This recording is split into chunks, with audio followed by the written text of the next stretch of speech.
ई श्रम कार्ड, क्या क्या लाभ आपको इस कार्ड के माध्यम से 2022 में मिलने वाले हैं, इस वीडियो के माध्यम से आज हम आपको बताने जा रहे हैं।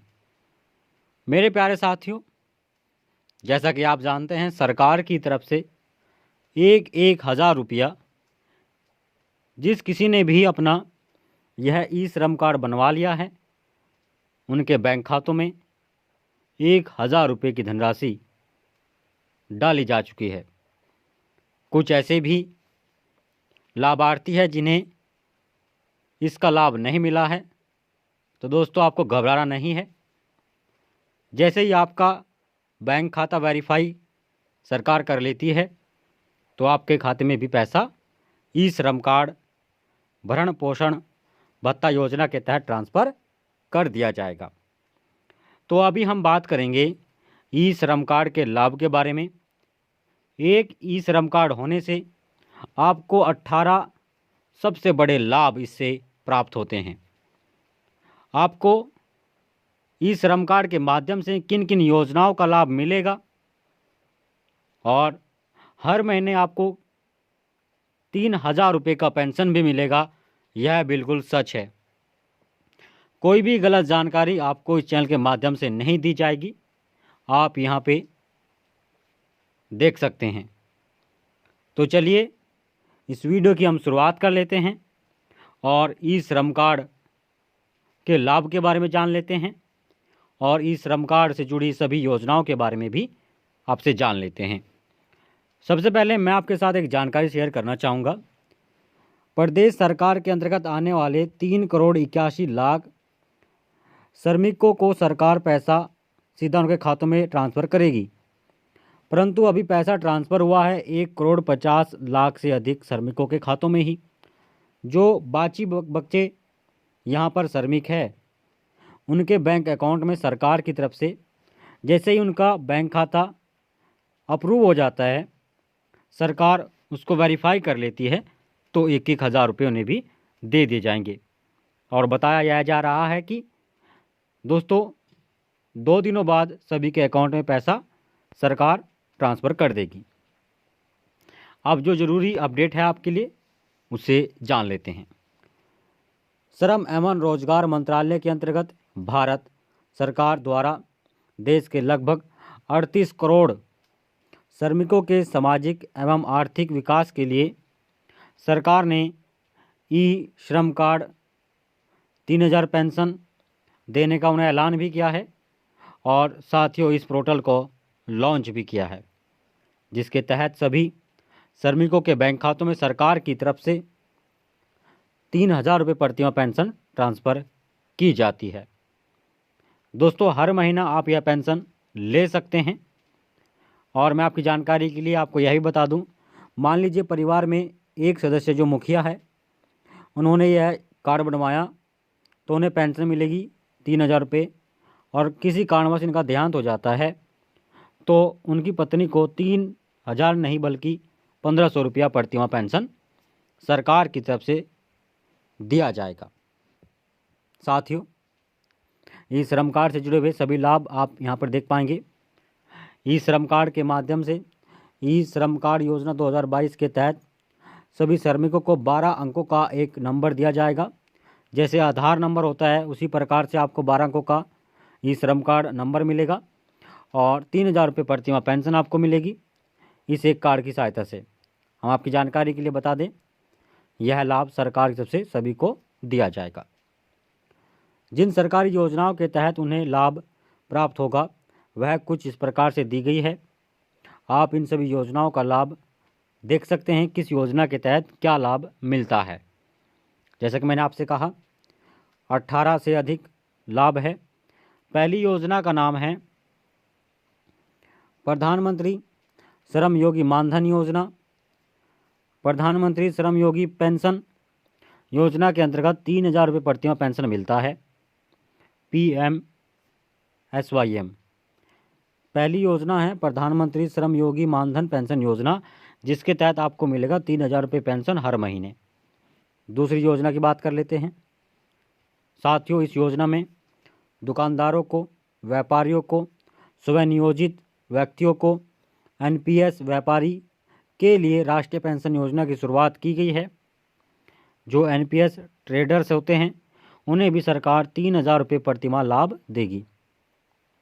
उनके भी खातों में 3,000 रुपया पेंशन के तौर पर सरकार ट्रांसफ़र करेगी। अगर आप यह श्रम कार्ड बनवा लेते हैं तो आपको यह लाभ मिलेंगे। तीसरी योजना है प्रधानमंत्री जीवन ज्योति बीमा योजना। अब इसमें 2 लाख रुपए का आपको बीमा दिया जाता है। किसी दुर्घटनावश अगर आप दोस्तों कहीं देहांत हो जाता है आपका, तो आपको 2 लाख रुपए की धनराशि सरकार इसमें प्रदान करती है। तीसरी योजना के बारे में बात कर लेते हैं और तीसरे लाभ के बारे में भी। इसमें भी प्यारे साथियों प्रधानमंत्री सुरक्षा बीमा योजना इसका नाम है। 1 लाख रुपए से लेकर 2 लाख रुपए तक का भी इसमें आपको बीमा मिलता है। सीधा आपके बैंक खातों में सरकार की तरफ से यह बीमा दिया जाएगा। अगर आप इसमें विकलांग हो जाते हैं तो 1 लाख रुपए आपको मिलते हैं। पांचवी दोस्तों यहाँ पे जो अटल पेंशन योजना है, अब इसमें होता क्या है, 1,000 से लेकर 5,000 रुपये पेंशन लाभ आप प्राप्त कर सकते हैं। अटल पेंशन योजना भी ई श्रम कार्ड से जुड़ी हुई है। अगर आप अपना ई श्रम कार्ड बनवा लेते हैं तो आप अपनी इच्छा अनुसार इसमें 1,000 रुपया से लेकर 5,000 रुपया प्रति महीना पेंशन प्राप्त कर सकते हैं। छठा, सार्वजनिक वितरण प्रणाली पीडीएस।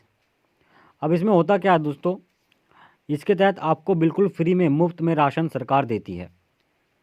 हालांकि अभी सरकार बिल्कुल फ्री राशन वितरित कर रही है, परंतु सरकार आपको उसमें बिल्कुल फ्री देगी राशन। अगर आप इस योजना के तहत लाभ लेना चाहते हैं तो यह लाभ आपको तभी मिलेगा जब आपका ई श्रम कार्ड होगा। नंबर 7 पर है प्रधानमंत्री आवास योजना। पीएम आवास योजना ग्रामीण के तहत 1,20,000 रुपया, अगर आप ग्रामीण क्षेत्र से ताल्लुकात रखते हैं तो 1,30,000 रुपया, अगर आप शहरी क्षेत्र से ताल्लुकात रखते हैं तो सरकार सीधा आपके बैंक खातों में ट्रांसफ़र करती है। और यह राशि आपको दोस्तों इसमें सबसे आसान तरीके से मिल सकती है। 8 पर राष्ट्रीय सामाजिक सहायता कार्यक्रम NSAP वृद्धावस्था संरक्षण के तहत 1,000 रुपया से लेकर 3,000 रुपया प्रतिमाह लाभ आपको उसमें दिया जाता है।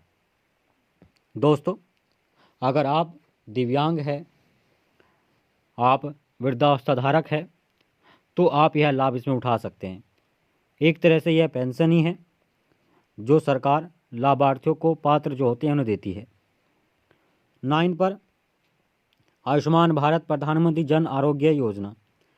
दोस्तों इसमें आयुष्मान भारत योजना और प्रधानमंत्री जन आरोग्य योजना 2 योजनाएं शामिल हैं, जिसके तहत आपको 5-5 लाख रुपए का फ्री इलाज मिलता है। फ्री इलाज सरकार आपको देती है। ई श्रम कार्ड के अलावा आपको आयुष्मान भारत कार्ड बनवाना होता है, प्रधानमंत्री जन आरोग्य कार्ड बनवाना होता है, और आप इस योजना का लाभ प्राप्त कर सकते हैं यह दोनों कार्ड बनवाकर। नंबर 10 पर है बुनकरों के लिए स्वास्थ्य बीमा। 1 लाख रुपए यहाँ पे लगभग सरकार देती है इसमें।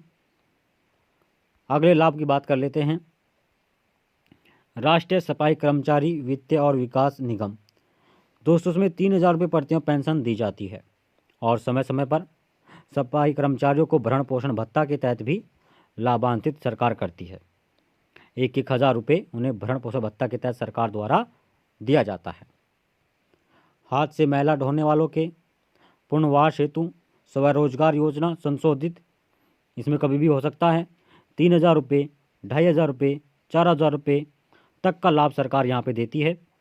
और इसमें दोस्तों संशोधन होते रहता है। कभी दोस्तों यह 1,000 रुपये आ जाता है, तो कभी यह 1,500 पर, तो कभी 3,000 पर, तो कभी 4,000 पर चला जाता है। और इसके अलावा जो अगला बेनिफिट है मनरेगा योजना के तहत है। प्यारे साथियों आपको मनरेगा स्कीम के तहत इसमें जोड़ा जाता है और आप इसमें जुड़कर लाभ प्राप्त कर सकते हैं। उसके अलावा दीनदयाल उपाध्याय ग्रामीण कौशल योजना के तहत दोस्तों ग्रामीण क्षेत्र में बेरोजगार युवाओं को इसमें वर्क दिया जाता है, काम दिया जाता है। नंबर 15 पर दीनदयाल उपाध्याय अंत्योदय योजना। दोस्तों अंत्योदय योजना के तहत सरकार की तरफ से इसमें कुछ धनराशि भी दी जाती है, बेनिफिट भी सरकार देती है और राशन भी प्रदान करती है।